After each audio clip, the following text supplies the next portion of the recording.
Hello everyone. तो आज हम लोग देखने वाले हैं क्लास 12 केमिस्ट्री का केमिकल काइनेटिक्स। ये लेक्चर नंबर 2 है। ठीक है, तो स्टार्ट करते हैं। तो आज हम लोग देखने वाले हैं difference between the order of difference between the order and molecularity. And secondly हम लोग देखेंगे how to write the rate of reaction को कैसे लिखते हैं वो भी देख लेंगे। जीरो ऑर्डर रिएक्शन क्या होता है उसका प्रूफ भी देख लेंगे, और एनसीईआरटी के कुछ प्रॉब्लम्स भी हम लोग सॉल्व कर लें। ठीक है, इसके रिलेटेड तो स्टार्ट करते हैं अभी difference between order and molecularity से। ठीक है, तो अभी हम लोग देख रहे हैं ऑर्डर ऑफ रिएक्शन क्या होता है। ठीक है, ऑर्डर ऑफ रिएक्शन को हम लोगों ने पहले लेक्चर पे ही देख लिया था, लेकिन सिंपलेस्ट डेफिनेशन है क्या ऑर्डर ऑफ रिएक्शन का। ठीक है, आप लोग पहले लेक्चर में जो दिया था मैंने डेफिनेशन, वो भी लिख सकते हैं और ए भी लिख सकते हैं। ठीक है, दोनों में से किसी को भी लिख सकते हैं। ये सिंपलेस्ट वे है ऑर्डर ऑफ रिएक्शन। ठीक है, ऑर्डर ऑफ रिएक्शन का डेफिनेशन सिंपली आप लोग ऑर्डर ऑफ रिएक्शन कैसे लिख सकते हैं? It is the sum of the power of the concentration of the reactant in the rate. Suppose कीजिए आपके पास रिएक्शन है A plus B B will give you C C plus D D. ठीक है, इसके लिए आप रेट कैसे लिख सकते हैं? रेट भी directly proportional to concentration of A to the power small x and B to the power y। ठीक है, नेक्स्ट स्टेप में प्रोपोर्शनलिटी साइन को उठा देते हैं तो क्या होगा? Rate constant k into A to the power x and B to the power y। ठीक है, ये क्या है? रेट लॉ है। ठीक है, रेट ऑफ रिएक्शन को कैसे लिख? ठीक है, इस रिएक्शन के लिए रेट ऑफ रिएक्शन। ठीक है, तो अभी क्या हो, मैंने बोला था कि रिएक्शन दो तरीके की हो सकता है, एक एलिमेंट्री और एक कॉम्प्लेक्स। ठीक है, कॉम्प्लेक्स। ठीक है, अभी एलिमेंट्री रिएक्शन पे क्या होगा? ये जो पावर है X and Y, X will be equals to A and Y will be equals to B. ठीक है, एलिमेंट्री रिएक्शन पे जो कोफिशिएंट है ए का, वही क्या होगा? पावर हो जाएगा। ठीक है, एलिमेंट्री रिएक्शन, और बी का जो कोफिशिएंट है वही पावर हो जाएगा बी का। ठीक है, कॉम्प्लेक्स रिएक्शन पे x not equals to A and y not equals to b। Complex reaction पे ए इक्वल नहीं होगा। ठीक है, सो ये रहा ऑर्डर ऑफ रिएक्शन का डेफिनेशन। क्या कह रहे हैं हमें? It is the sum of the power of the concentration of the reactant in the rate. Power ये क्या है? सम है इसका ऑर्डर। ऑर्डर क्या होगा? ऑर्डर क्या होगा? Sum of the power, that means X plus Y. ठीक है, ये क्या है? ओवरऑल ऑर्डर ऑफ रिएक्शन हो गया। क्या हो गया हमारा? Overall order of reaction. अभी एलिमेंट्री रिएक्शन पे क्या होगा? ये ए प्लस बी। ठीक है, एलिमेंट्री रिएक्शन पे ए प्लस बी होगा, क्योंकि X equals to A and Y equals to B in case of a elementary reaction. Elementary reaction क्या होता है? ये सिंगल स्टेप रिएक्शन होता है। Complex reaction is a multiple step reaction. मैंने पहले लेक्चर पे ही आपको समझा दिया था डिटेल पे। ठीक है, डिटेल में। ठीक है ना, सो ऑर्डर ऑफ रिएक्शन ये होता है। तो अभी हम लोग देखने वाले हैं मॉलिकुलरिटी ऑफ द रिएक्शन। ठीक है, उसके बाद मॉलिकुलरिटी ऑफ द रिएक्शन के बाद हम लोग दोनों का डिफरेंस देखेंगे। Order of reaction and molecularity of the reaction का डेफिनेशन देखेंगे। ठीक है, तो अभी हम लोग मॉलिकुलरिटी ऑफ द रिएक्शन क्या होता है, तो अभी हम लोग देखने वाले हैं मॉलिकुलरिटी ऑफ द रिएक्शन क्या होता है। ठीक है, मॉलिकुलरिटी ऑफ द रिएक्शन क्या होता है कि अभी हम लोग देखने वाले हैं। ठीक है, तो सपोज कीजिए रिएक्शन है हमारे पास, जो पहले रिएक्शन लिखा था वही लिख रहा हूँ फिर से मैं। ठीक है, A plus B B which will give you C C plus D D. ठीक है, so molecularity of the reaction क्या कहता है? The total number of atom और आयन और molecule of the reactant that involve in the reaction is termed as molecularity of the reaction. कितना number of atom और molecule reaction पे participate कर रहा है, उसी को ही हम लोग क्या बोल रहे हैं? मॉलिकुलरिटी ऑफ द रिएक्शन बोल रहे हैं। ठीक है, so molecularity of the reaction क्या होगा, इस रिएक्शन का मॉलिक्यूलरिटी क्या होगा, ए प्लस बी, कोफिशिएंट जो होगा उसका ही क्या होगा, सम जो होगा वो मॉलिक्यूलरिटी ऑफ द रिएक्शन। ठीक है, for an example 3 mole of A plus mole of P which will give U P. ठीक है ना। अभी मॉलिक्यूलरिटी ऑफ दिस रिएक्शन क्या होगा, मॉलिक्यूलरिटी ऑफ दिस रिएक्शन क्या होगा, 3 plus 4, that means 5। So molecularity of this reaction क्या होगा, 5। ठीक है ना, सम ऑफ द कोफिशिएंट। अभी मॉलिक्यूलरिटी ऑफ द रिएक्शन क्या होता है, ये थ्योरेटिकल होता है। ठीक है ना, थ्योरेटिकल होता है। ठीक है, ऑन दी अदर हैंड हम लोग क्या देखते थे कि ऑर्डर ऑफ रिएक्शन क्या होता है, वो एक्सपेरिमेंटल होता है, but molecularity of the reaction क्या होता है, थ्योरेटिकल होता है। दैट मीन्स थ्योरेटिकल का मतलब क्या होता है, हम लोग रिएक्शन को देख के ही पता कर सकते हैं कि उस रिएक्शन का मॉलिक्यूलरिटी क्या होगा। ठीक है ना, वेदर इट इज कॉम्प्लेक्स और एलिमेंट। कॉम्प्लेक्स भी हो सकता है, कॉम्प्लेक्स रिएक्शन को भी हम लोग देख के ही पता कर सकते हैं कि उस रिएक्शन का मॉलिक्यूलरिटी क्या होगा। एलिमेंट्री रिएक्शन को भी हम लोग देख के ही पता कर सकते हैं कि उस रिएक्शन का मॉलिक्यूलरिटी क्या होगा। इन केस में ऑर्डर ऑफ रिएक्शन हम लोगों ने देखा था कि एलिमेंट्री रिएक्शन जब होगा, ऑर्डर ऑफ रिएक्शन पे हम लोग क्या देखे थे, एलिमेंट्री रिएक्शन पे हम लोग देख के ही पता कर रहे थे कि उस रिएक्शन का ऑर्डर क्या होगा, उस रिएक्शन का ऑर्डर क्या होगा। कॉम्प्लेक्स रिएक्शन पे हम लोग देख के पता नहीं कर पा रहे थे कि उस रिएक्शन का ऑर्डर क्या होगा। ठीक है, और तो मॉलिक्यूलरिटी ऑफ द रिएक्शन पे हम लोग क्या देख रहे हैं, मॉलिक्यूलरिटी ऑफ द रिएक्शन है थ्योरेटिकल। ठीक है ना, दैट मीन्स जब हम लोग रिएक्शन को देखेंगे तो देख के ये पता कर सकते हैं कि उस रिएक्शन का मॉलिक्यूलरिटी क्या होगा। तो मॉलिक्यूलरिटी ऑफ द रिएक्शन का डेफिनेशन, सिंपल डेफिनेशन है, total number of atom, ion और molecule of the reactant that involve in the reaction is termed as molecularity of the reaction. ठीक है ना, कितना नंबर ऑफ एटम और molecule और ion participate कर रहा है रिएक्शन पे, उसी को ही हम लोग क्या बोल रहे हैं, मॉलिक्यूलरिटी ऑफ द रिएक्शन। ठीक है, एग्जाम्पल के थ्रू भी हम लोग समझ गए कि मॉलिक्यूलरिटी ऑफ द रिएक्शन क्या हो। ठीक है, क्या होता है। तो अभी हम लोग molecularity and order of reaction का डिफरेंस देखने वाले। ठीक है, तो अभी हम लोग देखने वाले हैं difference between the order and molecularity. Order and molecularity का डिफरेंस क्या होता है। ठीक है ना, ऑर्डर क्या होता है, order of reaction and molecularity का डिफरेंस पे आप लोग उसका डेफिनेशन ही लिख सकते हैं, जो मैंने पहले दिखाया था आप लोगों को डेफिनेशन, वो पहला डिफरेंस लिख सकते हैं। ठीक है ना, ऑर्डर एंड मॉलिक्यूलरिटी। सेकेंड आप लोग क्या लिखेंगे, order of reaction is experimental. Order of reaction क्या होता है, experimental. Molecularity of the reaction is theoretical value which can be obtain from the stoichiometry of the reaction.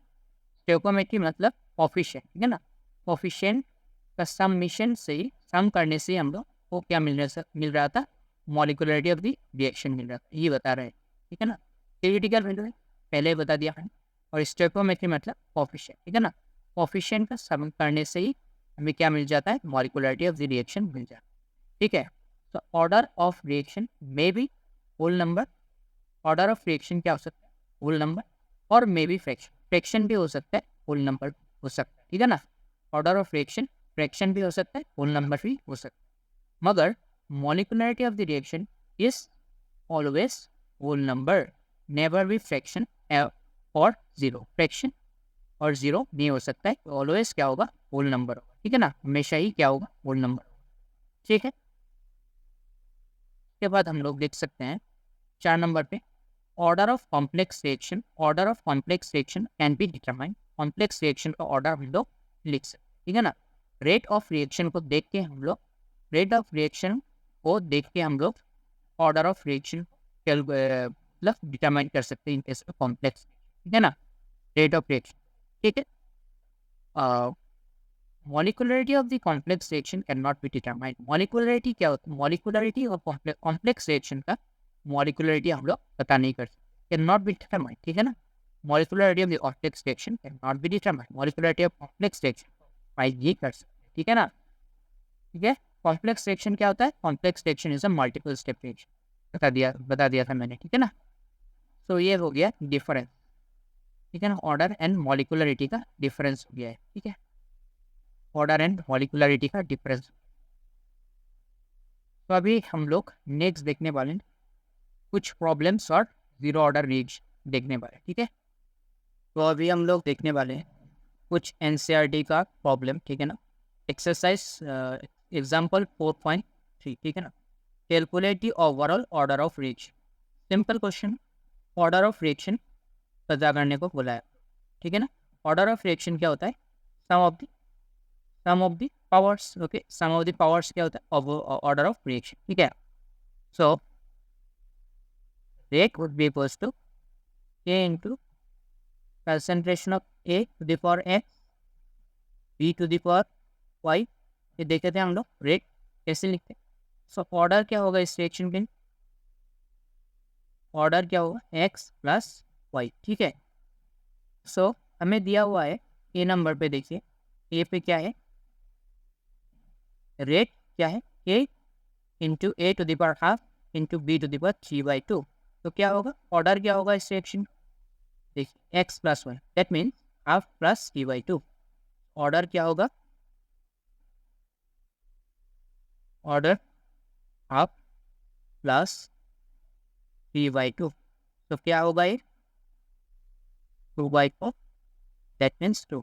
That means ये reaction जो है 2 आया। ऑर्डर क्या है? That means the reaction is second order. That is हम लोग क्या लिख सकते हैं? The reaction is second order, that is the reaction is second order, ठीक है। सो अभी बी नंबर बी पे क्या दिया हुआ है? ए का पावर क्या है? बी हम लोग क्या लिख सकते हैं? ऑर्डर को क्या लिख सकते हैं? 3/2 प्लस -1, ठीक है ना।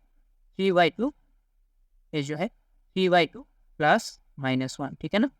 तो क्या होगा? 3/2 -1, दैट मीन्स तो half, that is the reaction is half order reaction, okay। So in number A is second order reaction and number 2 is half order reaction, ठीक है। ये आपका एनसीईआरटी का प्रॉब्लम हो गया, ठीक है। तो अभी हम लोग देखने वाले हैं एक छोटा सा टॉपिक रह गया था आपका, यूनिट ऑफ रेट कांस्टेंट के। यूनिट ऑफ रेट कांस्टेंट के, ठीक है ना। यूनिट क्या होता है? रेट कांस्टेंट के, ठीक है। सो रेट को हम लोग क्या लिख सकते थे? क्या लिखते थे? Rate is directly proportional to concentration to the power n, okay. concentration to the power n, ये क्या है? ये है ऑर्डर ऑफ रिएक्शन, ठीक है ना। Order of reaction, so rate is directly proportional in concentration to the power n, ठीक है ना। n क्या है? ऑर्डर ऑफ रिएक्शन, ठीक है। तो रेट नेक्स्ट स्टेप पे हम लोग क्या लिख सकते हैं? k into concentration the power n, okay. Rate proportionality sign को उठा दिया तो क्या हो गया? रेट कांस्टेंट के, ठीक है। अभी रेट को क्या लिखते थे हम? रेट को क्या लिखते? Change in concentration divided by change in time. Change in concentration divided by change in time, इसी तरीके से हम लोग रेट को लिखते, ठीक है ना। पहले लेक्चर में मैंने बताया था क्या? इट इज डिफरेंशियल रेट लिखना भी सिखाया था पहले लेक्चर में, ठीक है ना आप लोग। तो रेट को कैसे लिख सकते हैं? Change in concentration divided by change in time. With respect to time concentration कितना चेंज हो रहा है रिएक्टेंट और प्रोडक्ट का, उसी को ही हम लोग रेट कहते हैं, है ना। तो क्या लिख सकते हैं रेट की जगह पे? Concentration divided by your time, okay. तो K into concentration to the power n, okay. So अभी हम लोग यूनिट ऑफ रेट कांस्टेंट की, सो के का यूनिट निकालने वाले के को रखिए, कंसंट्रेशन को इस तरफ ले जाएंगे तो क्या होगा? Concentration divided by time into concentration to the power, okay, concentration to the power n, ठीक है। अभी देखिए नेक्स्ट स्टेप पे हम लोग क्या लिख सकते हैं, इस कंसंट्रेशन को ऊपर ले जाइए तो क्या होगा, concentration into concentration to the power minus N, ठीक है ना। इसको ऊपर ले गया तो क्या होगा, माइनस एन होगा, ठीक है, डिवाइडेड बाय योर टाइम, ठीक है। तो इसको क्या लिख सकते हैं हम लोग नेक्स्ट स्टेप पे, concentration to the power 1 minus N लिख सकते हैं इसे, इसका पावर 1 है और इसका पावर माइनस एन, तो क्या लिख सकते हैं, concentration to the power 1 minus N, okay, divided by T, ठीक है। ये क्या हो गया इधर से, concentration to the power 1 minus N, और टाइम को अगर हम लोग ऊपर ले गए तो क्या होगा, टाइम इनवर्स, ओके। ये क्या हो गया, यूनिट ऑफ, क्या हो गया, यूनिट ऑफ रेट कांस्टेंट के, ठीक है, यूनिट ऑफ रेट कांस्टेंट के, क्या हो गया, यूनिट ऑफ रेट कांस्टेंट के। आप लोग अगर ये डिराइवेशन याद रखना चाहते हैं तो रख सकते हैं, और नहीं रखना चाहते तो डायरेक्टली आप से याद कर सकते हैं, ठीक है ना। K equals to concentration to the power 1 minus N into time inverse. अभी देखिए कंसंट्रेशन मैंने बोला था पहले लेक्चर पे, वेरियस यूनिट पे हो सकता है, लाइक मोल पर लीटर, मोल पर केजी एक्सेट्रा, ठीक है ना, मोल पर लीटर, मोल पर केजी। टाइम भी वेरियस यूनिट पे हो सकता है, ये सेकेंड, मिनट, ठीक है। तो अगर इन टर्म्स ऑफ मोल पर लीटर लिखते हैं हम, ठीक है, पहले देखिए इन case of a zero order reaction, ठीक है, इन case of a zero order reaction क्या होगा, एन क्या है, एन है यहाँ पे ऑर्डर ऑफ रिएक्शन, ठीक है ना, एन क्या है, order of reaction. In case of a zero order reaction देखिए क्या होगा, concentration to the power 1 minus 0 time inverse, okay, concentration to the power 1 minus, N का वैल्यू 0, एन क्या ऑर्डर, तो जीरो ऑर्डर रिएक्शन भी क्या होगा, 1 minus 0 in time to T to the power minus 1, ठीक है। तो क्या हो गया यूनिट,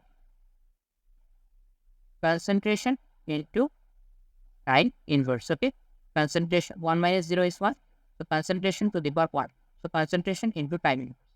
अभी अगर कंसंट्रेशन का यूनिट क्या होगा, मोल पर लीटर, ठीक है ना, कंसंट्रेशन का यूनिट अगर मोल पर लीटर है क्या होगा, मोल पर लीटर, और टाइम अगर सेकेंड में है सेकेंड इनवर्स, ठीक है ना। क्या हो गया, जीरो ऑर्डर रिएक्शन का, अगर रिएक्शन जीरो ऑर्डर में है तो रेट कांस्टेंट का यूनिट के हो गया, ठीक है ना, रेट कांस्टेंट के का यूनिट के हो गया, ठीक है, के का यूनिट मोल पर लीटर पर सेकेंड, ठीक है ना। और जनरली आप याद रख सकते हैं, concentration to the power 1 minus N, time to the power minus 1, ठीक है। कंसंट्रेशन का यूनिट अगर मोल पर लीटर पे है तो यहाँ पे कंसंट्रेशन की जगह पे आप लोग मोल पर लीटर बैठा के एन का वैल्यू पुट करके यूनिट निकाल सकते हैं, ठीक है। और मोल पर केजी पे है, कंसंट्रेशन के जगह पे आप लोग मोल पर केजी पुट करके, ठीक है, और एन का वैल्यू आप लोग बैठा के, whether it is zero order first order, आप लोग इसी हिसाब से एन का वैल्यू बैठिएगा और आप लोगों को रेट कांस्टेंट के का वैल्यू मिल जाएगा। और इन case of first order reaction भी देखिए, इन case of zero order reaction के लिए रेट कांस्टेंट का वैल्यू, रेट कांस्टेंट का यूनिट ये हो गया, ठीक है ना, ये रेट कांस्टेंट का यूनिट हो गया जीरो ऑर्डर रिएक्शन। अभी फर्स्ट ऑर्डर रिएक्शन के लिए क्या होगा देखिए, ए इंटू कंसंट्रेशन अगर मोल पर लीटर है, ठीक है, कंसंट्रेशन मोल पर लीटर है तो 1 माइनस एन, अगर फर्स्ट ऑर्डर रिएक्शन के लिए एन का वैल्यू क्या होगा 1, ठीक है ना, फर्स्ट ऑर्डर रिएक्शन के लिए एन का value 1 and into time inverse, ठीक है। तो क्या होगा 1 माइनस 1 इज योर 0, और मोल पर लीटर बिफोर 0, टाइम अगर सेकेंड में है सेकेंड इनवर्स, ठीक है, मोल पर लीटर टू द पावर 0, ठीक है ना। सो हम लोग जानते हैं something to the power 0, suppose कीजिए एग्जाम्पल 2 टू द पावर 0 क्या होगा इसका वैल्यू 1, ठीक है ना। 3 टू द पावर 0 क्या होगा इसका value 1। So something to the power 0 is equals to 1, तो इसका वैल्यू क्या हो जाएगा 1 हो जाएगा, ठीक है ना। 1 इंटू सेकेंड इनवर्स, ठीक है। तो क्या होगा ये सेकेंड इनवर्स। तो यह हो गया यूनिट ऑफ रेट कांस्टेंट, ठीक है। Unit of rate constant in case of first order reaction. First order reaction के लिए यूनिट ऑफ रेट कांस्टेंट क्या है सेकेंड इनवर्स, ठीक है ना। फर्स्ट ऑर्डर रिएक्शन क्या है यूनिट ऑफ रेट कांस्टेंट क्या है second inverse. In case of a zero order reaction unit of rate constant is mole पर लीटर पर सेकेंड, ठीक है। इन case of a zero order reaction, in case of first order reaction this is your rate constant, unit of rate constant. इसी तरीके से आप लोग second order third order किसी भी ऑर्डर का हो तो आप सिर्फ एन का वैल्यू चेंज कर दीजिए, ठीक है ना। उसी हिसाब से आपको के का वैल्यू मिल जाए, ठीक है। और कंसंट्रेशन में भी मोल पर लीटर और में भी मोल पर केजी, जनरली ये दो ही में रहता है और बहुत सारा यूनिट है। सो ये हो गया रेट कांस्टेंट के का यूनिट, ठीक है। रेट कांस्टेंट के का यूनिट ये हो गया, ठीक है। आप लोग सिंपली ये सब अगर देखना नहीं चाहते हैं, ये सब अगर देखना नहीं चाहते हैं तो डायरेक्टली आप ये याद रख सकते हैं, ठीक है, ये याद रख सकते हैं। और कंसंट्रेशन का यूनिट याद रखिएगा मोल पर लीटर और मोल पर केजी, और टाइम का यूनिट भी याद रखिएगा सेकेंड और मिनट, ठीक है। तो ये हो गया रेट कांस्टेंट के का यूनिट। तो अभी हम लोग देख लेते हैं थोड़ा सा रेट लो एक्सप्रेशन को कैसे लिखते हैं हम लोग, ठीक है। रेट लो एक्सप्रेशन को कैसे लिखते हैं, सपोज कीजिए हमारे पास रिएक्शन है ए गिव्स योर पी, ठीक है। सो इसके लिए रेट कैसे लिखेंगे आप लोग, rate goes to K into concentration of A to the power N, where N is order of reaction, ठीक है, ऑर्डर ऑफ रिएक्शन। अभी डिफरेंशियल रेट लिखना है, क्या लिखेंगे आप लोग, minus delta A upon delta T equals to delta P upon delta T, ठीक है। इन टर्म्स ऑफ रिएक्टेंट अभी जब भी लिखते हैं हम लोग माइनस ऐड करते हैं, इन टर्म्स ऑफ प्रोडक्ट जब लिखते हैं माइनस ऐड नहीं करते हैं। ये पहले लेक्चर पे क्लियर हो गया था आप लोगों को, ठीक है। पहले लेक्चर पे मैंने समझा दिया था क्यों माइनस ऐड होता है, ठीक है, रिएक्टेंट के टर्म में लिखने से। ये क्या है डिफरेंशियल रेट। अभी आर के जगह पे आप लोग सी को ही आप लोग लिख सकते हैं concentration of A to the power N, ठीक है। ये हो गया आपका रेट लिखने का तरीका, ठीक है। So rate would be equals to minus delta A upon delta T be equals to delta P upon delta T be equals to K into concentration of A to the power N, ठीक है। Rate के जगह पे are के जगह पे आप ये बैठा दीजिए, ठीक है। तो ये हो गया रेट लिखने का तरीका। अभी कुछ एग्जाम्पल देखिए, आप कुछ एग्जाम्पल देखिए। फॉर एन एग्जाम्पल सपोज कीजिए हमारे पास रिएक्शन है twice A plus twice B plus C which will give you 4D, ठीक है ना। 4D क्या है प्रोडक्ट है हमारा, और एक क्या है ये तीन क्या है रिएक्टेंट है, और ये क्या है प्रोडक्ट है, ठीक है। अभी इस रिएक्शन के लिए हमें रेट लॉ लिखना है, तो कैसे लिखेंगे हम लोग, simply rate equals to A into concentration of A to the power 2 concentration of B to the power 3 and concentration of C, okay. ये एलिमेंट्री रिएक्शन है, सपोज कीजिए एलिमेंट्री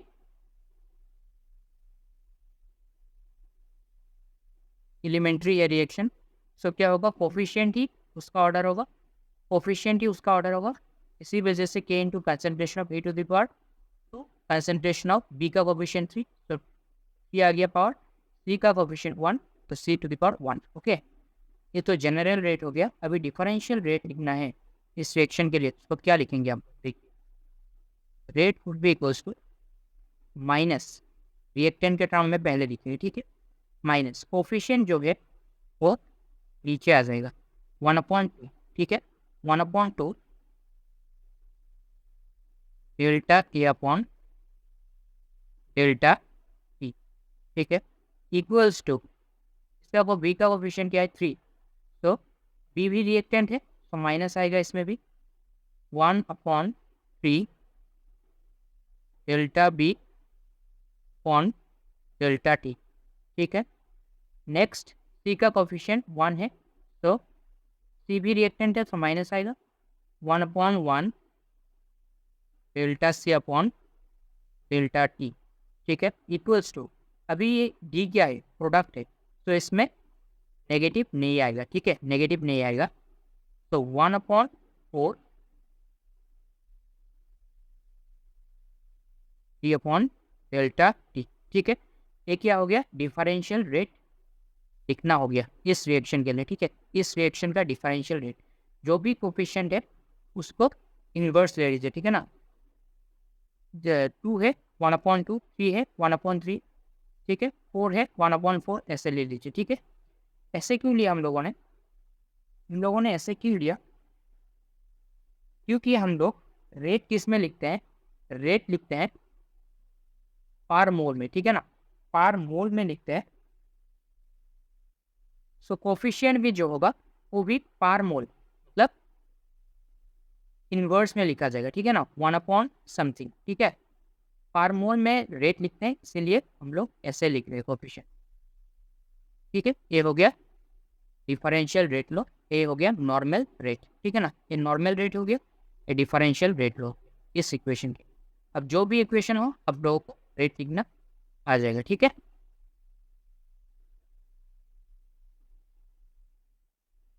सो अभी हम लोग देखते हैं जीरो ऑर्डर रिएक्शन क्या होता है, ठीक है ना, जीरो ऑर्डर रिएक्शन क्या होता है। तो ये है डेफिनेशन जीरो ऑर्डर रिएक्शन का, by changing the concentration of reactant, rate of reaction does not changes. This type of reaction is called zero order reaction. Reactant के कंसंट्रेशन पे चेंज करने पर रेट ऑफ रिएक्शन चेंज नहीं हो रहा है, उसी टाइप के रिएक्शन को हम लोग जीरो ऑर्डर रिएक्शन बोल रहे हैं, ठीक है ना। फॉर एन एग्जांपल 5 मोल हमारे पास जब एक रिएक्टेंट है, सपोज 5 मोल ऑफ रिएक्टेंट है, 5 मोल रिएक्टेंट है, तब कितना है रेट, सपोज कीजिए तब 0.04 रेट है हमारा, ठीक है, रेट। अभी हम लोगों ने रिएक्टेंट का कंसंट्रेशन को डबल कर दिया 10 मोल, ठीक है ना, 10 मोल ऑफ रिएक्टेंट, तब कितना होगा रेट, तब भी कितना होगा 0.04, ठीक है ना।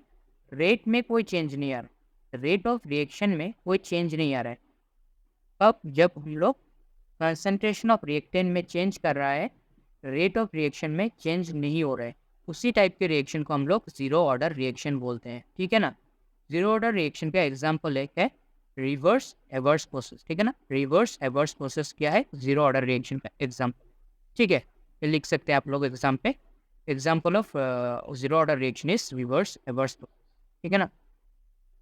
तो अभी डिराइवेशन देख लेते हैं हम लोग जीरो ऑर्डर रिएक्शन का, ठीक है, जीरो ऑर्डर रिएक्शन का डिराइवेशन। सपोज कीजिए एक रिएक्शन है हमारे पास A gives your P. So at time 0 जब रिएक्शन स्टार्ट नहीं हुआ तो A का कंसंट्रेशन कितना है, सपोज कीजिए A, ठीक है ना, स्मॉल a, P का कंसंट्रेशन 0, प्रोडक्ट तो फॉर्म नहीं होगा, रिएक्शन स्टार्ट नहीं हुआ, 100% रिएक्टेंट होगा, प्रोडक्ट 0 होगा, ठीक है ना। एट टाइम T सेकेंड, ठीक है ना, at time T second suppose कीजिए X amount of P form हो गया, X amount of P form हो गया, तो A कितना रिमेनिंग रहा है, A माइनस X, ठीक है ना, टोटल माइनस जितना P फॉर्म हुआ, ठीक है, A माइनस X, A का concentration at time T is A minus S, okay. So अभी हम लोग जानते हैं रेट लॉ से क्या, rate is directly proportional to the concentration of reactant, क्योंकि जीरो ऑर्डर रिएक्शन है तो रिएक्टेंट के ऊपर 0, ठीक है ना, एन के ऊपर 0, ठीक है। अभी प्रोपोर्शनलिटी साइन को उठा देते हैं तो क्या होगा, के, रेट कांस्टेंट के, ठीक है, रेट कांस्टेंट के, इससे के नॉट दीजिए, जीरो ऑर्डर रिएक्शन के लिए के नॉट लिखते हैं हम लोग, ठीक है ना, के को के नॉट लिखते हैं, तो R will be equals to K into concentration of A to the power 0। और इसी पे हम लोग डिफरेंशियल रेट भी लिख दिए हैं, ठीक है ना, जो पहले देखे थे हम लोग, minus delta A upon delta T equals to delta P upon delta T, ठीक है ना। ये पूरा रेट इक्वेशन हो गया, ठीक है। इस रिएक्शन का जीरो ऑर्डर रिएक्शन का रेट लो हो गया, ठीक है ना, रेट एक्सप्रेशन हो गया। तो अभी क्या लिख सकते हैं नेक्स्ट लाइन पे हम लोग, नेक्स्ट लाइन पे लिख सकते हैं R would be equals to K naught, ठीक है ना। A to the power 0 is 1, so k naught into 1 would be k naught, okay। so minus delta a upon delta t equals to delta p upon delta t, ठीक है। अभी इतने से term को हम लोगों ने लिया, ठीक है ना, इतने को लिए से नहीं लिया, ठीक है। Rate equals to K naught would be equals to A के जगह पे कंसंट्रेशन ऑफ ए के जगह पे एट टाइम टी क्या है, concentration of A minus X, ठीक है ना। At time T concentration of A क्या है, ए माइनस एक्स, तो ए के जगह पे ए माइनस एक्स लिख दिया।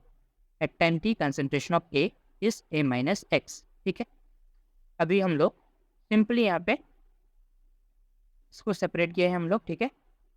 ए टर्म जो है, ठीक है, ये जो टर्म है क्या हो गया हमारा, 0 हो गया। क्यों? क्योंकि ए कांस्टेंट है, ठीक है। ए यहाँ पे 100% है, देखिए एट टाइम टी यहाँ पे भी ए है 100%, ठीक है। ए में कोई चेंज नहीं आ रहा, ठीक है, स्मॉल ए में कोई चेंज नहीं आ रहा, ठीक है। क्या है, इनिशियल कंसंट्रेशन पे कोई चेंज नहीं आ रहा है विथ रिस्पेक्ट टू टाइम। तो क्या हुआ हमारा, ए टर्म क्या हो गया, 0 हो गया, ठीक है। ए टर्म क्या हो गया, 0, ए रिमेन कांस्टेंट, ओके। तो delta X upon delta T equals to K naught, okay, है के नॉट, ठीक है। तो अभी क्या लिख सकते हैं हम लोग, रेट इक्वल्स टू 0, ये तो 0 हो गया, delta upon delta T is 0, ये कांस्टेंट है तो 0 हो गया, plus delta X upon delta T V equals to K naught, okay. तो क्या हो गया नेक्स्ट लाइन पे हम लोग K naught equals to delta X upon delta T लिख सकते हैं, K naught equals to delta X upon delta T, ठीक है। सो अभी डेल्टा टी को इस तरफ ले गया हम लोग, क्या हो गया, delta X V equals to K into delta T, ठीक है ना, के इंटू डेल्टा टी, ठीक है। इन दोनों को मल्टीप्लाई कर दिया, ठीक है, के इंटू डेल्टा टी। अभी इंटीग्रेशन कर रहे, इंटीग्रेशन कर रहा है, ठीक है ना, 0 to X, okay, 0 to X integration कर दिया, क्या हो गया, एक्स हो गई। और इसको भी इंटीग्रेशन कर दिया, T equals to 0, T equals to T, मतलब at time 0 to at time T second. हम लोगों ने लिया था ना टाइम, क्या है लिया था ना रिएक्शन में ही, at time T equals to 0 and at time T equals to T, ठीक है, at time T equals to T. So finally क्या आ गया हमारा, इसे इंटीग्रेशन करने से क्या मिलेगा हमें, एक्स, से इंटीग्रेशन करने से हमें क्या मिलेगा, एक्स, और क्या है के नॉट दे दीजिएगा, ठीक है ना, सब के नॉट है, के नॉट और के नॉट इज कांस्टेंट, तो ये इंटीग्रेशन से बाहर आ गया, ठीक है ना, के नॉट इंटीग्रेशन से बाहर आ गया। इसके बीच में आप लोग एक लाइन लिख सकते हैं ऐसा, delta X P equals to integration K naught delta T, ठीक है, एम 0 टू टी, ठीक है। के नॉट कॉन्स्टेंट है, के नॉट बाहर आ गया नेक्स्ट लाइन पे, ठीक है, delta T, okay, 0 to X delta X, ठीक है ना। ये लाइन आप बीच में लिख सकते हैं, ठीक है। तो इससे इंटीग्रेशन करने से क्या मिलेगा, इससे इंटीग्रेशन करने से देखिए कैसे मिला ये, कैसे एक्स मिला, देखिए इंटीग्रेशन इस लिमिट से करेंगे ना, तो 0 टू एक्स, ठीक है, 0 टू एक्स मिल गया, तो क्या होगा, एक्स माइनस 0, तो अल्टीमेटली क्या मिला, एक्स मिला, ठीक है ना, अल्टीमेटली एक्स मिला। सिमिलरली इससे भी डेल्टा टी को इंटीग्रेशन करने से within the limit T equals to 0 to T equals to 2 हमें क्या मिलेगा, टी मिलेगा, ठीक है। एक क्या हो गया, ये हो गया 0 ऑर्डर रिएक्शन का एक्सप्रेशन, ठीक है ना, x equals to K not T, ठीक है। अभी ये लिख दिया है मैंने, ये क्या है, ये है initial concentration of reactant, initial concentration of reactant, and A minus x क्या है, लेफ्ट अमाउंट ऑफ रिएक्टेंट, कितना अमाउंट ऑफ रिएक्टेंट रह गया है एट टाइम टी, ठीक है ना। एक्स क्या है, अमाउंट ऑफ प्रोडक्ट फॉर्म, ठीक है ना, amount of product form, axis amount of product form, ये हो गया आपका 0 ऑर्डर रिएक्शन, ठीक है। तो आज इतना ही रहने देते हैं, ठीक है ना। तो नेक्स्ट क्लास पे हम लोग देख लेंगे कि हाफ लाइफ टाइम क्या होता है, half life period for zero order reaction, okay, and first order reaction को भी स्टार्ट कर देंगे नेक्स्ट क्लासेस। ठीक है, सो थैंक यू। वीडियो अच्छा लगा है तो वीडियो को लाइक कीजिए और चैनल को सब्सक्राइब कीजिए, और कुछ भी प्रॉब्लम हो तो कमेंट बॉक्स पे कमेंट कीजिएगा, नेक्स्ट क्लास पे मैं वो समझाने की कोशिश करूँगा। ठीक है, थैंक यू।